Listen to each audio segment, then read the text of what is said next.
Hello दोस्तों, कैसे हैं आप लोग।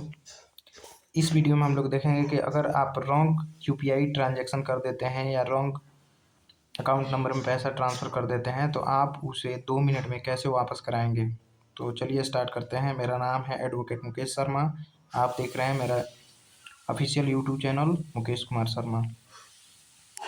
तो देखिए, जैसे ही आप किसी गलत यूपीआई ट्रांजैक्शन पे आप पैसा ट्रांसफ़र करते हैं तो सबसे पहले आप यूपीआई में ही एक ग्रीवांस एड्रेसल जो ऑप्शन होता है उसमें जाकर आप कंप्लेन करें कि आपने गलत यूपीआई आईडी या गलत बैंक अकाउंट में पैसा ट्रांसफ़र कर दिया है।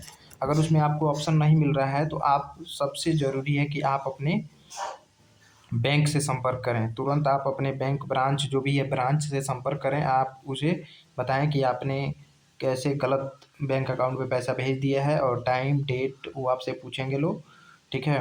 और कितना अमाउंट ट्रांसफ़र हुआ है वो पूछेंगे लोग, ठीक है।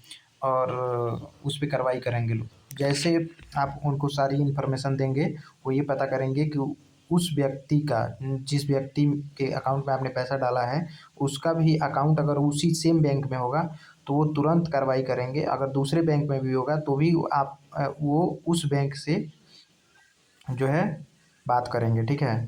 तो अगर मान लीजिए कि उसका उसी बैंक में अकाउंट है तो वो तुरंत उस पैसे को क्या कर देंगे, फ्रीज कर देंगे, जिससे वो उस पैसे का इस्तेमाल ना कर पाए, ठीक है। अगर दूसरे बैंक अकाउंट में भी है तो भी दूसरे बैंक वालों से, आपका बैंक दूसरे बैंक वालों से ये रिक्वेस्ट करेगा कि उस पैसे को फ्रीज कर दिया जाए। फ्रीज करने से क्या फ़ायदा है कि वो तब तक उस पैसे का इस्तेमाल नहीं कर देता है, करेगा जब तक कि वो पैसा ट्रांसफ़र ना कर दे, वो ऐसा ही पड़ा रहेगा, ठीक है। अगला कदम क्या हो सकता है, बैंक आगे की प्रक्रिया चालू कर सकता है। जैसे मान लीजिए उसके बैंक अकाउंट को लॉक करना या जो भी हो, ठीक है। हालांकि ज़्यादातर मामलों में ये नहीं होता है ऐसा, ठीक है। तो बैंक ये कार्रवाई कर सकता है। अगर आप चाहते हैं कि बैंक, मान लीजिए अगर बैंक कोई कार्रवाई नहीं कर पाता है, आपका पैसा ट्रांसफ़र नहीं हो पाता है, मतलब वापस नहीं हो पाता है, तो आप लीगल या कानूनी कार्रवाई भी कर सकते हैं या साइबर फ्रॉड के हेल्पलाइन नंबर 1930 पर भी आप कॉल करके शिकायत दर्ज करा सकते हैं, ठीक है।